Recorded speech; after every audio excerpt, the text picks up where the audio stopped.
So I'd like to welcome you guys to Succession, from feeding one family to feeding 5 families. It's starring out Oramus, 43 years of automotive experience, service excellence, a great man, also happens to be my father, but I'd like to welcome him. Also, if you'd like to move a little bit closer, there's plenty of seats a little bit closer. We're both a little bit hard of hearing, so getting a little bit closer might make the questions and everything and later on in this a little bit easier. So if you'd like to bring closer, we'd love to have you closer. Remember, we're a family at the end of the day, so we're all in this together. Introducing Al Aramis. Thank you. Can you guys hear me? Man, it's going to be something else. Looking at this whole crowd of all these professionals. Man, I got a little nervous coming into here, you know. I didn't throw up or anything. Public speaking stuff. You ought to try it sometime. I was trying to think of some good jokes. I got some pretty funny ones, but I almost felt like a hooker at a preacher's conference. I mean, that's a tough place to be. No, that's a bad one. I'm sorry. But no, they actually asked me to go up there and start on the podium, and I was like, man, it's like church service. That might not work out, so we better pack it up just a little bit. So I'm glad you're here. Thank you for joining me. Thank you. You're going to hear a little bit of my story. You're going to hear about what I'm passionate about. You're going to hear a little bit about a plan for the future that I have seen. I have been in the part of the industry from the beginning all the way to where it is now. We got to beat those guys, right? Okay, so we will do that. So I want to start off by making some statements to make sure that we are all here and present, okay? So would you on your chest just go like this, boom, boom. Okay, you all did. You know what that is? That's the beat of your heart.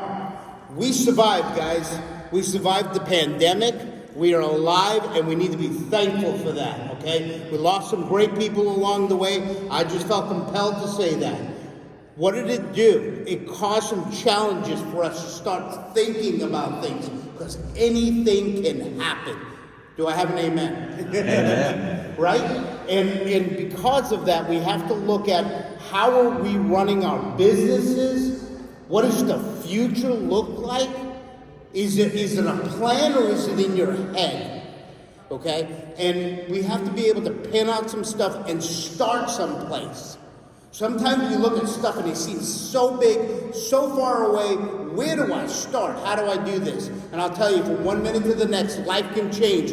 And now your family is left with the things about your shop that you've kept in your head for so many years. And you've operated like this.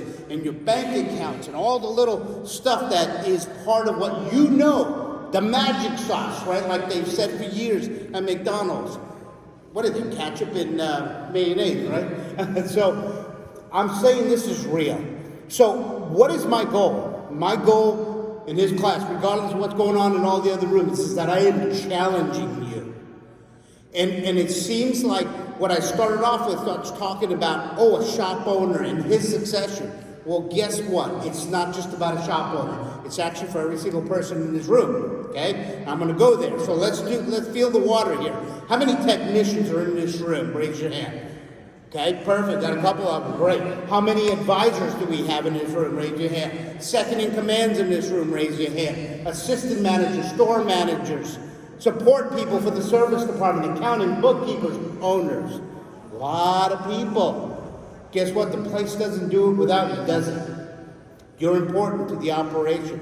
Every person's important to the future of the operation, and it's important. So, mind you, when they got me here and they asked me to be a part of it, they sent out a prerequisite and said, hey, you're going to speak at this conference, you need to be tall, dark, and handsome. I got one of those, okay? So just know that, and so I made the qualifier for that, and I'm in. So they trusted me because they say, hey, you got a lot of experience, and maybe you can say some stuff. I talked about public speaking, right? I also talk fast, by the way, because I'm from New York. I'm going to tell you a little story about my public speaking. A lot of people don't know this story. Yours truly, serving at my church, became the prison ministry leader for 18 years. I have taught in prisons, and I have talked to thousands of people. So you guys are easy. I mean, this is a piece of cake. That was just a burden that was given to me to go talk to people to rehabilitate their lives, men, women, children. It was an absolute privilege to serve, and that's what you got to do. So I'm going to challenge you with serving, too, by the time we're done. You might be crying by the end of this thing, God knows. But that's some of the stuff, and mind you, I do have some notes. I just don't want to miss some things I want to say. So, I want to challenge. There's an audacity of things that happen in life. Sometimes things seem crazy until they're not crazy anymore, right? Look at what happened with this pandemic. It was crazy. Really? We're going to shut down the country? We're going to lose a bunch of auto shops? Somebody said the number was like, what, 35,000 bays were lost over COVID of repair shop bays? That's a big number, okay? There's people leaving this industry. I've watched those changes and transitions. I was in it. So I'm going to kind of give you a little bit, and you've heard the title Succession, so let me see if I can launch my first slide. That's the disclaimer, okay? Don't try this at home. You could get hurt. All the other stuff. Seek professional help. If you feel sick taking this stuff, don't take it anymore. Stuff like that. That's the disclaimer, okay? And then, so here's the story. When did it start? 1980. 1980 is actually when I came into the industry. I put this headline because the older guys in the room, or those that like nostalgic and classic stuff, might associate with this. Go grab me a can of oil. Okay, do we use cans of oil in our shop? No, right? We had cans of oil. We used to have a spigot, and we stabbed the top of the aluminum top, and that's how you accessed your oil. Those have been around for a while. That's was my job, man. I got to pump gas. I worked at a Sunoco. I got to put oil in cars. We used to have the dial of octane at the Sunoco, so all the hot rods would come to my place. And so talking about hot rod, how did I get into automotive? Well, I was 15 years old, standing on a street corner, and there she was, beautiful. Her curves, her lines, no, not a girl. It was a 1970 GTO 455 high output. Stopped at the traffic light, bro. The thing's thumping, blip, blip, blip, blip. And I could smell the exhaust running on 110 Sunoco because I knew that smell. And I went, and that car went by, and I said, oh my God, I need to work on those cars. And that started my career. I just loved automobiles. They were so cool. I did tons of aptitude tests. They said, don't try being a doctor or a lawyer, but you'll be a hell of a technician. That was my gifting. That was what I could do. I did it well, did it for a lot of years. So this is kind of the story. 43 years have gone by. You know what's funny? Each of you are going to have a day where you're going to say 43 years because all of us are aging. And it's great to be young. I used to be the youngest guy in the room. Now I'm the oldest guy in the room. It's funny how life has a way of doing that. So this is a little bit of the show. Those were some of the cars. That's how they used to put gas prices on the pump. I used to change the prices on the pumps like that. And so it's pretty funny. And so much, over this time I was a kid learning this. I thought I'd do it. And so fast forward, there's my second location right in the middle. That's our Littleton store. And our Littleton store opened in 2010. It's a tremendous operation. I've got some of my team here. You'll see them here in a couple of minutes. And over on the right-hand side is me in front of my Denver location. That store opened 2006. We were down the block about 5 blocks away. Opened that one up in 1992. You'll see more on that. So this is kind of a little bit of the story. I'm going to share a little bit about me, and then you'll figure out some things here. So, did the industry, worked in New York. That's where I grew up. Moved to Colorado. Went to Denver Automotive and Diesel College. 2 years. Got an associate's degree. Time to go into the industry. Offered a job by Honda. Offered a job by Toyota. I could have worked for either one of them. It was a no-brainer. Honda had 3 models to learn. A Prelude, and Accord, and a Civic at the time. I said, that's a no-brainer. That's easy. They also promised me a great fast track to success. And in no time, I was a master Honda technician, working on CVC engines. And then when fuel injection showed up in those cars in 1985, I was the guy watching the little light blink, giving you the code. You can't blink in between, right, Chris? You got to count the number of codes, and you know how to chase that stuff down. I loved it. I thought it was amazing. I thought it was so cool. And then OBD2 came. Thank God, that changed everything. So that was my journey there. I did wind up from that place when Acura hit the ground in 1986. They offered me a position, myself and Tim Cregan. were the first trained technicians in Colorado on these vehicles. And so I got to work on those vehicles for quite a bit of time, moved my way up the ranking, started moving into shop foreman, assistant service manager. Path was up on the dealership until one day it wasn't.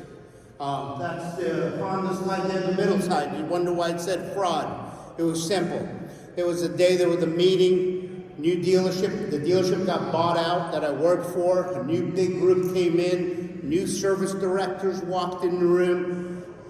Had a room full. There were 14 technicians in the shop, big shop. And they basically said, we need hours on these tickets. We need dollars for our service department. And we need you guys to create them.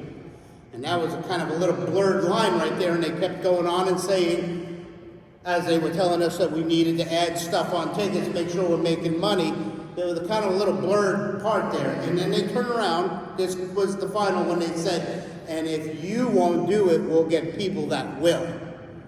So, what does a guy like me do? Stands up in the middle of the meeting and says, you're crazy! And it was out, and I couldn't take it back. It was a moment in time. The room went silent, everybody looked at me, and in that moment I knew, oh boy, it's something coming my way. Every guy had a family and a kid. I was the only single guy in the room. And I was willing to take a chance. I was a lot of talk at the time. I wanted to open up a shop. I had the name. I had all figured out, but I did take that step. Well, when you get fired, you now need to figure out what you're going to do. Anybody been there? Raise your hand. Anybody decide that you don't want to be unethical? Remember taking a stand? That makes a difference, okay? That was my moment in time. I was raised by amazing mother and father that taught me some amazing values, and I'm so thankful for it because that was a moment in time. Mind you, brilliant idea. Yeah, let's open up a business. You got any money in the bank? Nope. What are you going to do? Smile your way through this? Oh my God, that was a journey, and I know some of you probably have that same journey. But it came to the question, it was a moment in time for me to look and say, who are you going to be? What you going to be about? I remember Pops talking to me. You know what my dad wanted me not to be? Crazy? An auto mechanic. He'd been ripped off so many times. When I was a kid, about 12, 13 years old, he told me that. My dad died in high school. And when I graduated automotive school, I called Mom and I said, hey, Mom, I passed with honors. And she said, you remember what Dad said? I said, yes, I do. She goes, prove him wrong. Prove him wrong. And that's what I've done. That's my career. That's my life. That's what I've done. We do it right or we don't do it at all. And that should be a code of ethic for everybody. So it's significant. This is kind of where it all went. So I went to banks. I was like Colonel Sanders, except he went 1,000 times. I went a handful of times. I had a mortgage, everything, man. I sold my cars. When I literally opened my business, I rode my bicycle to work. True story. Sold everything. This was so determined to do this. I opened up with my apprentice that I trained at the dealer and a detail guy who was an assistant. I was the technician, the service writer, parts, payroll, taxes. Anybody been there? Oh yeah, the owners in the room know that. You guys have been through this. So it's creation. You have that moment to create. You have a chance to lose. You have a chance to lose it all. I put my house on the market. I was like, I would be homeless, man. But you know what? I had a dream too as well. So this is our shop over here back in the day when we had opened it up. That was actually the t-shirt of our grand opening party. And that was an amazing time. But on that day was when I met my wife.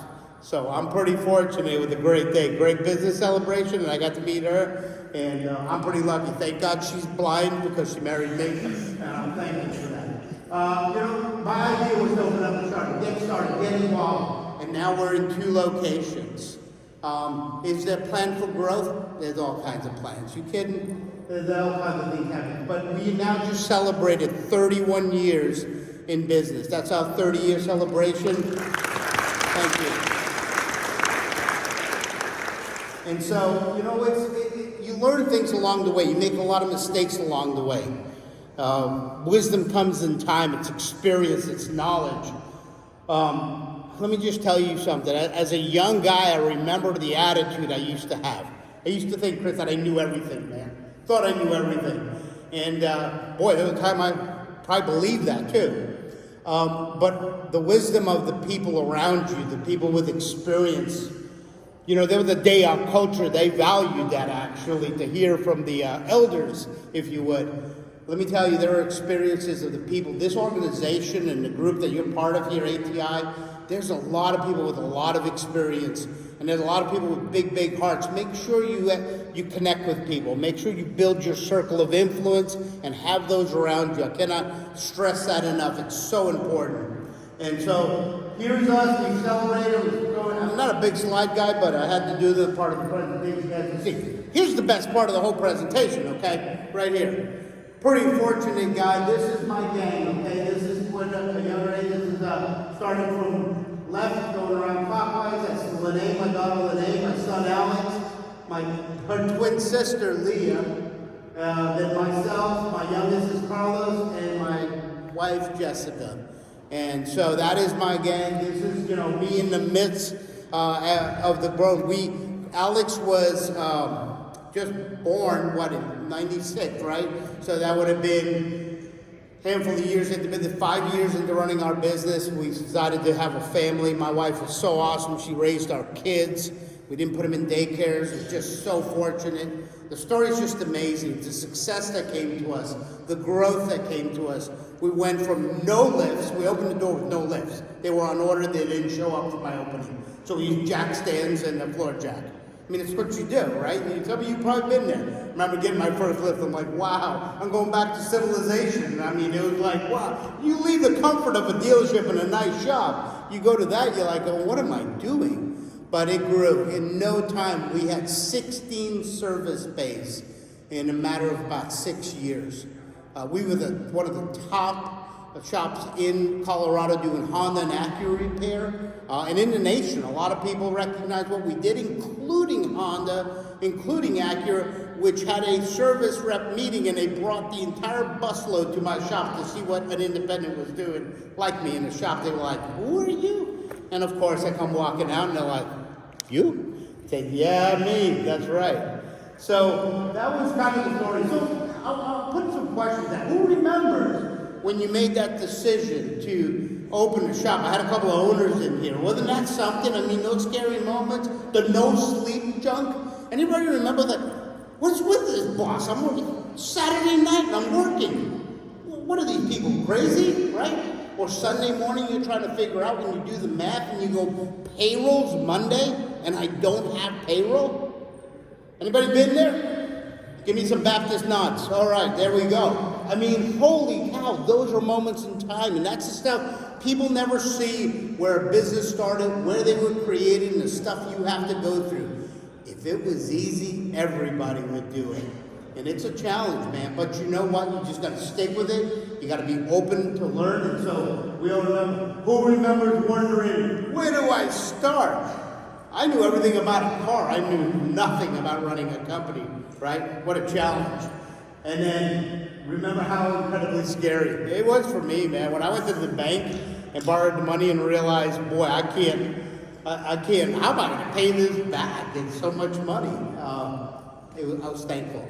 We paid off our company in 2.5 years.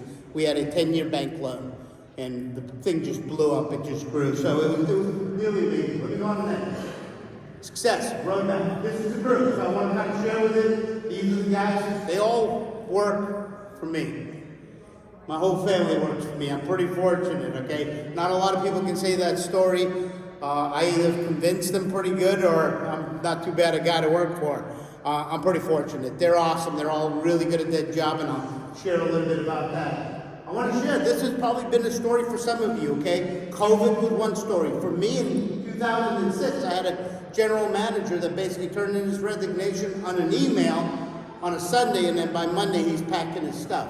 Running my operation, 2 stores, going 100 miles an hour. He had the keys to the kingdom. Guess what happens? You're thrust back into the entire story again. You are now part of the story. You are now picking up wherever they left. And so this has caused me to start looking at how do you map this out? And that's what we're going to be talking about. So I'll get off of talking to me, and I'm going to give you some stuff that you'll be able to walk away with. But it's you're thrust into things. Things happen. People leave. People pass away. I mean, there are things that are happening that are going to come your way. So you have to look at what is your plan. So you're hearing this, and you hear from the owner's side. Remember I told you about how did that affect me as a writer, a technician? Well, let me just tell you something. If you want to grow, you need to train the next person up to replace your position so you can move to the next one. I know that's not normal thinking, because I remember being in a day and age, I don't want to train anybody, make them better than me. And nowadays, we need to duplicate, because if you want to get to the next level, you've got to train people, because they'll be able to take parts that you can't handle anymore, and you'll grow someone which will give you some satisfaction in your own life, but then you can now jump into the next level. And that's what we've done with our people. So we've been pretty fortunate with that. This is our group, there's an opportunity. Once he left, we looked at the opportunity. It was now kids weren't that young, now they would have an opportunity to step into a different role and a different position. This is Ken. So starting from the left, Alex, the store manager, he's board certified technician. He went to ATI. He's been working with me. He's in the audience. He just introduced me. Thank you. Give a round for Alex. Leah, she's a marketing manager. She's a wizard. She does all of our marketing. She specializes in customer service. She's got a gifting for data analysis. She's working on her bachelor's with CSU Global. Lene is my operations manager. She went and became a licensed cosmetologist. She did leave my business. Wanted to go see if she wanted to do that, and she didn't want to do that. And so she jumped out of that. She looked into real estate, didn't like that either. Went to work for a dealership, went to work for a collision center, and said, man, I like working for Dad. He's a lot better. So I'm pretty fortunate there. And then Carlos. Carlos is a C technician. He's done it. We have 4 apprentices currently going in our shop, and he just turned 21. So this is like the last one of the group. He class of 2020. We did a drive-by graduation. Literally drive-by graduation. We pulled up, we got a diploma, took a picture, and drove away. Terrible, man. Poor kids. So that's kind of a little bit of that story. And let's talk about the little thing, please. We got Chris Carter, who's in the audience. Come on and give it up to Chris. You kind of wonder, who's running the place? We'll show you in a second here. That's going to be Trevor. Trevor Clemens, he's our assistant manager. He's now the guy in charge. We make some major efforts to train our people to know how to answer their own stuff, and I'll share what we do to make that happen here in a couple of slides. He's prior military, served the country, just tremendous people. Chris is involved in his 20 group, make sure I don't miss that. He helps develop everyone around him. He is willing to help, and that's just something that we have nurtured that. We've worked together to get to that point. And at the end, but not last, is Ray Vincent. Ray has worked for us for a lot of years. We call him the wizard. He can fix anything. The guy is literally amazing. He is the most incredible technician. He's a kind person, and we love him. He leads his guys. He's taken his entire crew and just lifted them.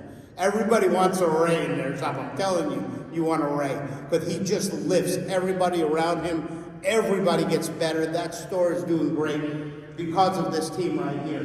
And next team I want to share is the Denver team. And I've got Alex, store manager. You already got to see him and what I said. And I got a slide right here in the middle, Brett Hatcher, okay? I decided to leave there. Brett Hatcher no longer works for me. Brett resigned. Brett is moving back to Ohio, where his wife's from. And I just thought, you know what? I need to give a mention and also show the reality of business, because you've all been there, isn't that right? Where you wind up losing a key person. He was a key person, okay? That was a hard loss. We were crying all together when he was leaving. I mean, we had tears coming out of our eyes, because it's hard when you have somebody be a part of your family and you work with them and they contribute so much. That was a hard loss, but you know, we wish him nothing but blessings and success. And then we have Gary Melcher. Gary actually worked on the line on Mitsubishi's while I was working with Acura until that building was built at the dealer. So we go way back. So he can really expose me at any minute. He knows what I used to be like. No. And no, he's just a great guy. He's a diamond certified tech. He's advanced. He's also a trainer. He's working with Jim Bennett in the technician apprenticeship program. We have a guy that's about to finish his 2-year C technician training. So it's fantastic. So we're really fortunate. So these are part of the team of what we got. And so I want to go into kind of giving you guys some stuff. You guys came and you wanted to learn a couple of things. You wanted to hear a couple of things about what it would take. I just figured I'll tell you what I did. Okay? I want to just run. You start in the process, and you have to start little by little. This doesn't happen. So that's why we threw in Yoda. Okay? We also threw the little thing on the top. The microwave takes too long to heat up a cup of coffee. I mean, it's the longest 2 minutes in the world. We're that way.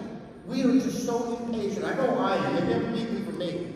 But you have to take the time in the process to set your company to be what I call operational. Operational means more than just you being on a golf course or on the beach or shopping. Where every person knows their position, every person is successful and can get answers for themselves, and everybody is growing. Growing. That's a big piece of the equation. So, patience is my first slide here. Why? Because that's what it takes to grow people. You notice the slide of the water. Growing those around you. It isn't just fixing cars. Not anymore. It's about taking care of customers. It's about doing things correctly. Is that right? And I'm telling you, it's about getting people to another level of success and challenging them to succeed as well. That's some of our focus, big focus. So, give you step number one. Number one, leadership training. I went to an event, Amelia Island ATI Super Conference. I was sitting in one of the training sessions. These guys will attest of my madness. As an owner, you go to this stuff and you get a book and you just write so much time, and you come back and do the event, you're like, man, I got so many ideas, we're gonna just do all this, and they're like, oh my God, I don't know if I want you going to these anymore. Well, we went to this event, and what I realized was we needed to really change things even more than what we were doing. So one of my things was, hey, let me come back and have a meeting, have a manager's meeting, and I sent an invite, didn't I? I sent an invite to a manager's meeting, and an epiphany happened. I said, I've been training managers for so many years. How's I gotten here? Well, I got great managers. But what did I really need, Chris? I needed leaders. I needed to start training leaders, okay? So what can you do? Go to Amazon, type in leaders. How many books can you buy? How many programs can you buy, right? Who would be the best person to teach about leader except the leader himself? So what did that require me to do? Quit making excuses. Start reading. Simon said, leaders eat last. We taught that for 1 full year. I wrote the program. I read the book. I wrote the lesson. They needed my engagement. They needed to hear. Second book, we went into John Maxwell, Leadership 101. We went into multiple trainings. We're on our 3rd year now of leadership training, and every time when we're done doing leadership, I'd say, let's schedule the next one if you want to. And they have said yes, so I must be doing an okay job. It's literally, you have to step out of your comfort zone. It has made the huge difference in our company. Because the leadership has challenged people to grow, start thinking about the people around them. It made everything come full circle.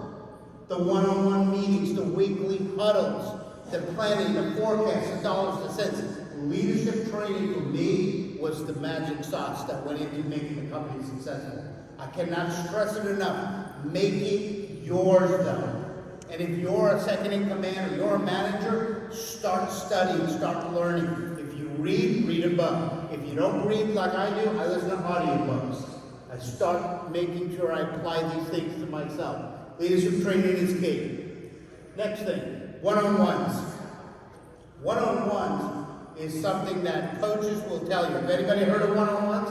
Right, your coaches tell you to do them? Okay, I'm not going to ask for a show of hands, but how many have kind of done okay, right? Got a couple of those, right? Okay on the one-on-ones, right? You know what the problems are with one-on-ones, Chris? People will tell you a lot of nothing or a lot of something, won't they? Am I on? There we go. What happens is it depends on how you do it and your approach. And now are you willing to hear anything somebody tells you? Okay? Think about that. And I want to just talk to you plain on this, because what happens a lot of times is we don't ask the right questions. We may not be engaged the way we need to be engaged on these one-on-ones. Okay? Do you know what's simple to do? Listen. God gave you 2 ears and 1 mouth. You think there was a reason? It was to listen a little bit more and write down what people are telling you. Begin a conversation. Yes, if you bring in 3 or 4 people into your room and they're all just pissed off, this, that, and the other, do you think it's a good idea to leave it like that, or do you need to fix it? Right? That's an easy answer. You need to fix it. That's what the one-on-ones encourage. Look, I'm not saying that we're just so amazing. There was a day and age we would not have those because the place was toxic. And there were people in my organization that were black clouds. Okay? And if you got black clouds in your organization, you have limits. Okay? And either you're going to need to put on that little tag, you can make yourself a little like nameplate for your desk. You might have your name, president. Get another one that flips and says mental therapist. Maybe you'll need one of those, but you might need to rehabilitate somebody. I'm talking real right now, okay? Because people bring stuff, and some technicians have stuff going on. Maybe you can get them to talk. Maybe you can help them off the ledge, because you can't replace them that easily. But sometimes you have to cut ties. Is that right, Alex? We've had guys that would produce 75 to 85 hours a week without blinking. Yet they were so destructive to the morale and the culture of my shop. And you know what it took? Me going out of town and Alex having enough, and he fired the guy. And he called me to tell me what he did. But he knew that I had his back. Enough was enough. It was time to change the shop. You know the shop did better? The shop did better. And some of you got stories just like this. You could be up here doing this here right now. You just cannot operate with somebody that is not getting it done. Anybody like racing in the room? You guys like racing, especially like NASCAR racing, right? Do you need your crew to work together or what? I mean, it ain't gonna happen. You can be the best driver in the world if your crew is not delivering and you're the last car out and the last car comes around, you got a problem, correct? So that being said, you have to look. That's what the one-on-ones, okay? Structure questions that encourage conversation. Make sure you're prepared for the one-on-ones, right, Chris? You never go into a one-on-one and not have the data. You have the data right in front of you. You guys did a great job last week. You've been cranking it out the last 2 months. Here's your numbers. Here's your stuff. You've been hustling. I appreciate it. Or, hey, you've been a little off. There's something going on, man. Maybe it's something in us. Maybe we're missing something. How can I help you succeed? It's that genuine. You start and you write it out, you pen it out, and you make sure you have notes. You can go back to talking to people. You didn't think this class was on one-on-one training, did you? But here, we're going to do that. One-on-ones are key to turning things around. All right, let's go to number 3. Another step to success. You have people spending more time at work than you do at home, typically. We make sure we fund employee-sponsored events. We've had a lot of fun. We've been doing it for years. I want to give you a little story here that I think, hey, look into it. I got one of the vendors wanted me to buy a lot of parts for him in Colorado. I made him a deal. I said, how much you want me to buy? He said, well, here's how much you've been buying.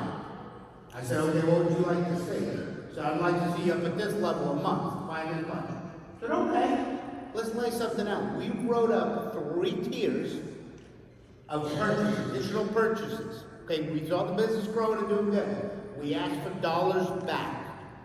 We want rebate. Think outside of the box. Think outside of the box. Some of you nodding your head, some of you are doing this.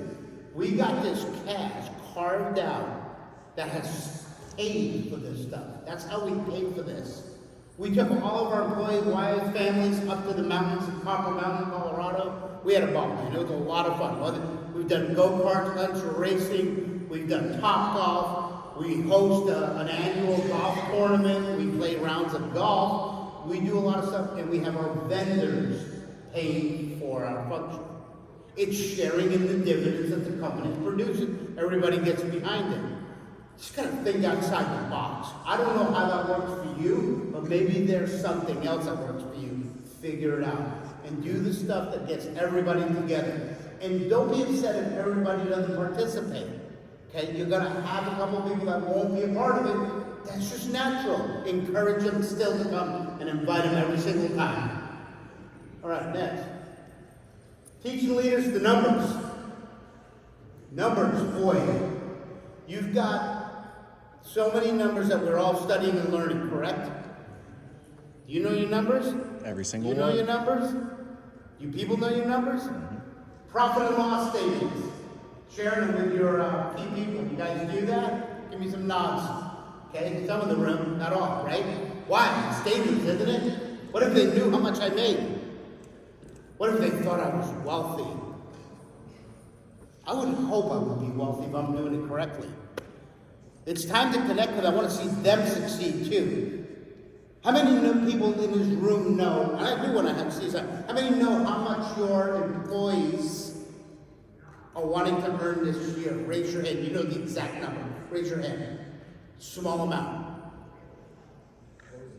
The question was, how many of you know how many, what your employees want to make this year wages? Okay, let me ask another question. How many employees know how much they want to make this year? Raise your hand if you're an employee. Right? Small amount. Okay, now I'm testing the waters. I'm going to challenge you. You may not know because you've not asked. Okay? And I know that sounds so simple. You know what I want to know? What I learned out of my training of leadership was I needed to start asking some better questions. Okay? How you doing working on cars? Great. How's those cars working out for you? Fine. How are the parts we doing? Excellent. You having a good time? Yeah, great. Thank you. Let me shake your hand. What'd you learn? What'd you learn? What they already know. How's it going at home? How's life treating you? You guys still looking for a house? Where you're at on that? Are you achieving your goals? Where you at this year? How'd you do? Let's review last year. What was your numbers last year? I didn't make what I needed to make. How'd you do in performance? I think I did great. You average 30 hours a week flag time. Do you think that's good? It's okay. Do you think you can do better? Do we have those meetings? We have those meetings and we talk. I know what my people want to earn. I make it my goal to try to achieve their levels. Have we hit our levels? We've hit our levels.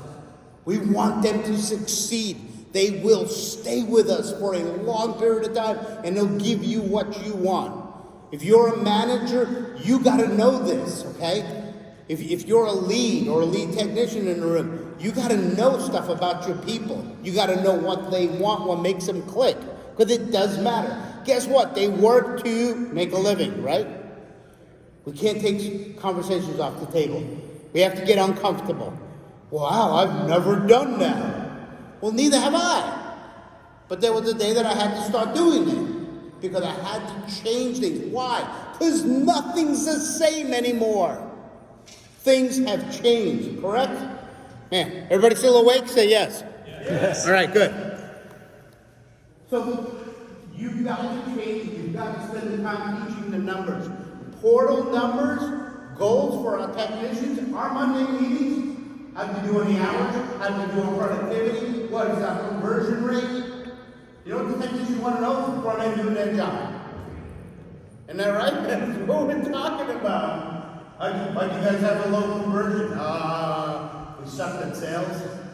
We have these conversations. We've made it fun. We've encouraged people to get to that next level.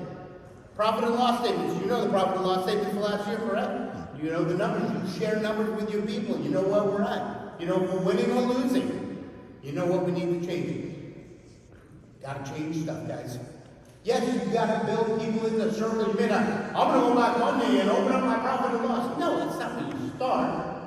You start with training, start showing, start teaching, you start becoming a little bit more transparent, but you build a relationship first. You build a relationship by having a conversation. Going to lunch. Ever take your employees out to lunch? Not just cooking in the office. Take them out to lunch. Go buy lunch. Amazing what you learn. Be genuine. Even if you don't talk any business, right? And I almost forgot, our leadership training. We don't ever talk numbers in leadership, right? It's not about numbers. It's about leadership. Make sure you define what you're doing. If I care about you, I'm going to use you right there in front. If I want to go to find out about you, guess what I need to do? Let's listen to this. And let me write down everything you said. You know why? Because it matters to you. People will know that. And people will stay with people that have that kind of attitude. They'll tough it out for you. You guys do a lot for people, and you guys are leading some successful people. I'm sure you wouldn't be here. Top Shop's in here. Why? Because your store's open right now. Okay? I mean, that's an obvious. We're succeeding. How we doing on time? 20 minutes. 20 minutes? 5 minutes? I gotta be done in 5 minutes? Holy cow, I better step it up. Jeez. You guys are taking up my time right now. All right, let's blast through it. Know the numbers. All right, what did I say just a couple minutes ago about talking? If you write nothing that I said, or remember nothing that I said, remember this. Listen in paragraphs, reply in sentences. That's hard for a guy like me. It's hard, but you can do it, okay? Do you understand what I'm saying here? When it comes time to start talking to people, listen with the intent to listen. Not with the intent to reply. If you start thinking about your reply, you're going to miss half of what they say. Am I right? You've heard this before. This is key to good leadership. It's key to growing a team. And it's an even more successful thing to make people feel validated. Does it ring in true to anybody? Amen. All right. Acknowledge publicly. This is my daughter's humor. She thought she should put Will Smith in here about acknowledgement. You can get yourself trouble too. Make sure you do it correctly. We make a big deal out of wins around our place. We make a big deal. We had a guy knock it out of the park, take all his ASC tests, correct? And what does he love to do? Snowboard. You know how we got his accolade? What did we do? Say it loud. Well, we bought him his epic snowboard pass. Yeah. For the We year. bought him a season pass to go snowboarding. I'll tell you what, that was a Christmas tree moment for him because he lit up. And no one's ever done that for me. Nobody cared that much. And he killed it the next year. He's a rock star. He's an absolute, you'd want to steal him from me. You wouldn't. I won't let you. Everybody. He's literally, and you know what's amazing? He's raised his bar. He pushes these guys.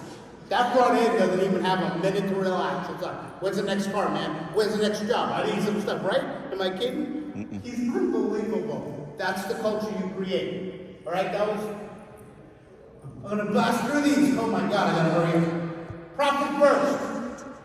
Please be honest. Have you heard this before? Raise your hand. Okay, put your hand down. Wait, I'll get raise it if you're doing it. Okay. Tell me, there's probably people in here that never even heard about it, correct? Profit First is a life-changing book. Life-changing book, personally and in business. It's too easy to make sense. That's what you're going to say. This doesn't make any sense. It makes sense. Getting out of debt, paying down bills, having cash in hand makes a world of difference. Your coaches are Profit First certified. There are videos on Overdrive to watch this. It's unbelievable what you can learn from it. Al, you've got till 2:15. Yeah, you got 15 minutes. You got 15? 15 minutes? Yes. Felt like I just got a breath of oxygen from crying out loud. He says 1 minute in the back. It ends at 2? 2:15. It says 2:15. Okay. All right. Where's my water? Somebody bring my water over there, please. Thank you. They said I was supposed to drink water in between when I had to present this to the ATI circle of leaders. I had to present before I came in here. And they're like, man, you talk way too quick. Excuse me, I'm in here. That's normal. All right. You need to build. For those in leadership, owners, this could help you, okay? You're going to need to trust your advisors that are going to come to you, advisors like real estate advisors, people that you build in your wheelhouse. Those are going to help you succeed. Your wife is going to be the person alongside of you. Your spouse makes a big, big difference. You got to have a coach. I have a business coach. His name is Kevin Myers. He's sitting in the back of the room. He makes a big difference. Everybody, give it up for Kevin. You know what he doesn't do? He doesn't sugarcoat it. He's hurt my feelings a couple of times, and he didn't even care.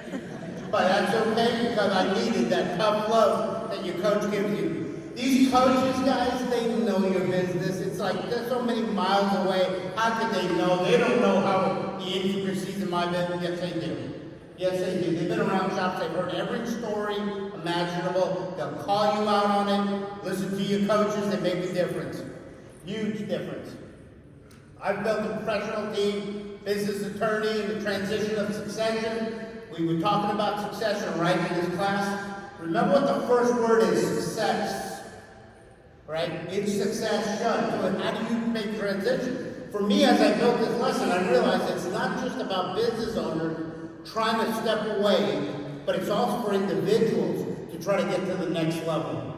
Okay? If you're a general manager, you know what you need to want to be?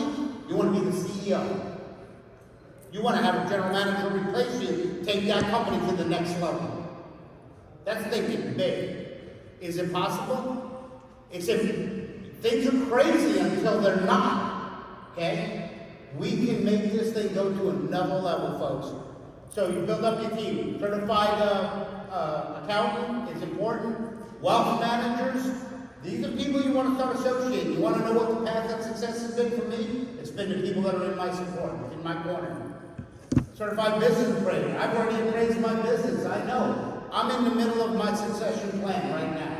I have the business evaluation. I've already had all the taxation meetings. We're already doing the write-up and transitions. I'm talking to my people right now about changes in their roles and positions, right? We are talking about it. What's going to be your next step? What's going to be your next step? How do we go to that next level? We already are having it. The job you're doing today is probably not the job you're doing tomorrow. Why? Because that's how we take it to the next level.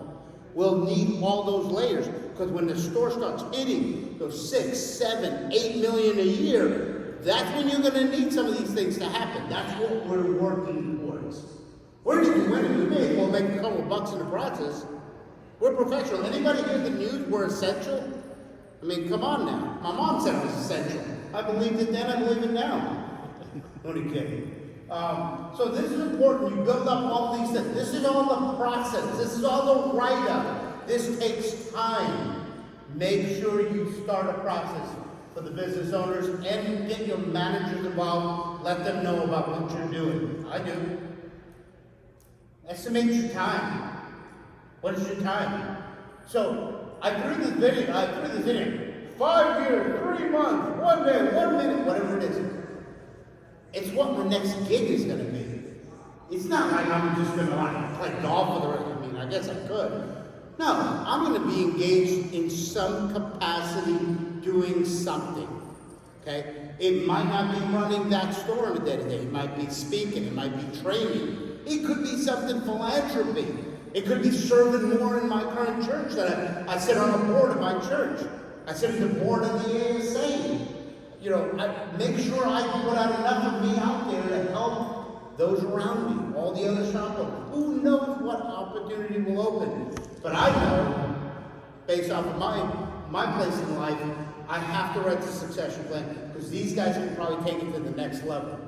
So, what's the end goal? Live like you're dying. Make every day count. Make a difference in people's lives. Challenge people to change around you.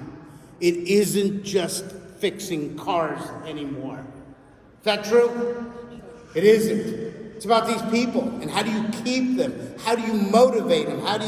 You have to change. Is it harder? You better believe it's harder. It used to be so easy. Run an ad and had 20 technicians apply to come work for me. They all knew about my shop. They all wanted to work there. It's not that way anymore, is it? That's why we have 4 technicians being trained right now. 4 young men being trained to become technicians. So it's time to kind of get to that next level. Let me see here. Next slide. Ha. So for some of us control freaks, all right, let me just speak about me. It's hard to let go. When you're the one that knows all the technical information, you can write service better than anybody in the entire world. Customers love me. I'm amazing. I'm kissing babies, shaking hands. You gotta let go of the control piece. You gotta step aside. You gotta let others take over.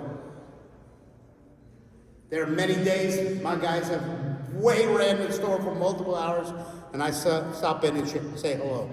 That's my best role. And then I'll sit down and support them and have my one-on-ones with them to reach the next level. It takes time to get there, but you have to purpose that this is what you want. Otherwise, you'll be stuck in a day-to-day, and you will have no vision to see the company and make it grow to the next level. The hardest thing to do for me was to take my hand off the joystick. I like that saying, you're the fighter plane, you see the control right in the middle. That's us in the business, the finance, the office, the bookkeeping. We're just on it, and sometimes you just gotta back away. The company actually will do better. And you'll have vision and clarity to see things and implement and put more things together that will help people grow. That is my challenge to you. Make sure I didn't miss in here. So, and I think this wraps. I'm going to wrap it up with this, and then I'm going to open it up if anybody has any questions. So the ATI has a thing where they ask you for what is your word for the year. What are you going to revolve? Some of you have written it, probably put it on your bathroom, on the wall, and all of that, right? And for me, my word's simple: serve. To serve. There's a lot I do charitable. I put hours into it. I'm passionate about what I do. I want to make a difference in my church. I want to make a difference for the pastors and the people there. I want to help them grow. I want to make a difference in my company and the people around. I want to make a difference in my industry. I want to affect some shop owners, right? That I'll pick up a phone, and shop owners, we can talk. We're part of groups. I'm part of Driven Performance 20 group too. Tremendous group. Some of them are here supporting me. Thank you for being here, supporting me. I want to serve there. I want to serve ATI, whatever I can do. It isn't always the payback. It's what you can give. Because really, what is going to be your legacy when you're done? What are they going to remember? How much money you made? How beautiful your shop looked? Or how big of a difference did you make? That was my challenge that I'm wanting to put to you guys, because when you have more years behind you and less years ahead of you, you start taking inventory on stuff. I'm thankful. I survived, man. I survived the COVID thing. I've survived a lot of stuff. I want to tell you a true story, and I'll end it with this.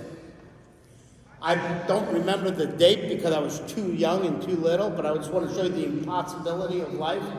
I was 2.5 years old when my mom died, and lost mom and dad. I was an orphan, 2.5 years old. I was born in Colombia, South America, in a little town called Rio de Oro, which is north, just south of Barranquilla, Cartagena. So I'm Spanish, I'm Colombian. My aunt and my uncle, my mom's sister, saw the plight. We had 4 of us. We were without parents. We were divvied out amongst people's houses. They thought that wasn't right, and they wanted to do something. They brought me to this country. They adopted me. They changed my name. They gave me a home, and they gave me love. And they showed me that life isn't always, you're going to be a product of what it serves you, or you're going to do something good with it. That's the challenge my parents had. I'm proud of the fact that I was a legal resident of the United States. And when I stood before the American flag and swore my allegiance and became a naturalized U.S. citizen, the words and the things that were shown to me about this great country were embedded in my heart. And I knew then, when I say the things about serving, that that was who I was going to be. A person that would serve and give back. A person that honored the flag and the heritage. A person of faith. A family. Of country.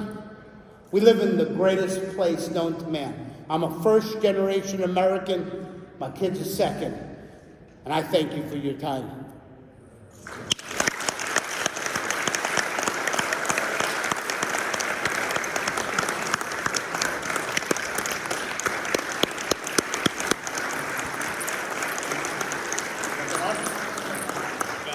I want to have an opportunity. I know we're short on time. They're about to kick us out, but there's a couple of minutes. So if there's questions, I have terrible hearing, guys.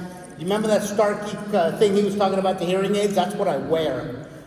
If I tell any young people, put hearing protection in, let's ask some quick questions. Raise your hand if you got a question for me. If you want to stump me or challenge me or ask me trivia, I might be good. Come on, somebody's got to have something. Hit me up. Question. Did I do a great job? Right here. Thank you, sir. Go ahead, bro. That's okay. Go ahead. Let him hold it. It's on? Hey, man. Yeah. You and I are connected, aren't we, man? We're connected, man. He's called me. I support him in his shop, man. I want you to call me. I got my contact up here. You can call me. Okay? That's how you get a hold of me. You can call me. I'll help you, walk you through some of the problems. Hey, man, I see some wives in this room, okay? Some of you guys, you got to start looking for these gals and figure out what you're going to do. Because they may not be ready if God wants to take you home. Okay? Or if something happens, you got to set this thing up that this thing keeps going. Why? Because it's going to make a difference for the community. It's going to make a difference for the employees that are working on your building. Could you imagine that be your legacy? That thing doesn't miss a lick. It just keeps running. I truly believe right now, if I wasn't there tomorrow, that thing would continue running forever. Literally, that's how we have it. So, you got one more over here? Go ahead. Yes. You mentioned profit first, which I've done personally, and I'm, teaching my Yes. young children Please. to do it, and it is life changing. And it is so simple that you question whether or not you're doing it correctly. Do you offer this profit first training to your team members? No, I haven't yet, but they know all about it. You've got it. You've gotten it, right? You've learned something. Yeah. So them, they got. But I'm actually wanting to put the whole thing out. We're literally trying to slice through so much stuff to train. But yes, this is something being proud of. That's going to be for everybody. Well, just a lot of employees don't have any background. Right. They don't. Have you done it? Have you done it? Phenomenal. Anybody else doing profit first that is training their people? Are you training your people? Yeah. This is awesome, man. It's tremendous, guys. It literally teaches you what they never taught you in school about money. Right, Rob? I mean, it's unbelievable. It literally will get you out of debt. It will put cash in the bank, and it will open up opportunity. That's really what it does. Money is power, correct? You got one up here in front. Go. All right. Hey, Alex, what's when you're going to return? You said you had to... Yeah. Where's your clock at? Yeah. You let my mom know about it? I'm telling you, I've been looking at those boats down in that marina, baby.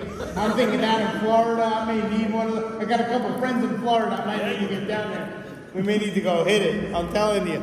It's the next piece of it. I want to do it while I'm still young enough to do it, man. You know? It's like, man, you learn some lessons when things happen. Hey, absorb, challenge yourself, believe in yourself, okay? Do it, man. You can do this. You can make these changes. Succession is not just for business owners. It's for every person, okay? Write up the plan. figure out what the next step is for you. That's what my challenge is to you. And then what is the last challenge? Serve. Make sure you serve your industry, serve the community. This is what you need to do, okay? You guys have been amazing and awesome. Wait, before you leave, where's my phone? Got to do a selfie. Hang on. Everybody. Woo! Got it. Thank you.